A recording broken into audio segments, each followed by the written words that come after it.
بسم اللہ الرحمن الرحیم۔ ساتھی عموماً پوچھتے ہیں کہ سونے کی زکوٰۃ کس طرح نکالی جائے، تو میں آج آپ کو بتاؤں گا کہ سونے کی زکوٰۃ کس طرح نکالی جائے۔ آپ نے سب سے پہلے یہ کرنا ہے کہ سونے کا کیرٹ معلوم کرنا ہے۔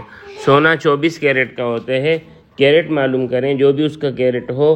مثلاً سونا ہمارا 22 کیرٹ کا ہے اور وزن ہے ہمارے پاس 10 تولے، تو ہم کیا کریں گے کہ 10 لکھ کر اس کو تقسیم کریں گے 24 پر اور ضرب دیں گے 22 کے ساتھ، کیونکہ 22 کیرٹ ہمارے پاس خالص سونا ہے، تو ہمارے پاس جو جواب آئے گا یہ ہمارا خالص سونا ہے۔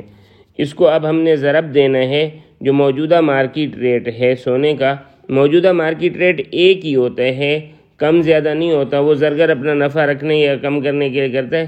بس زرگر کو آپ یہ کہیں کہ جی موجودہ مارکیٹ ریٹ کیا ہے، آپ کس ریٹ پر دے رہے ہیں، بس وہ اٹھا لیں۔ مثلاً آج کا ریٹ ہے 2,05,000، تو آپ اس کے ساتھ اس کو ضرب دیں، پھر جو بھی رقم آ جائے گی تو یہ آپ کے سونے کی رقم ہے، اس کو تقسیم کر دیں 40 کے ساتھ، تو یہ آپ کی زکوٰۃ کی رقم آ جائے گی اور یہ زکوٰۃ آپ نے ادا کرنی ہے۔ تو یہ ابتدائیں بس یہ کوشش کرنی ہے کہ جو آپ کے سونے کے کیرٹ ہے وہ لگا کر اپنا خالص سونا اس کے اعتبار سے بنا لیں۔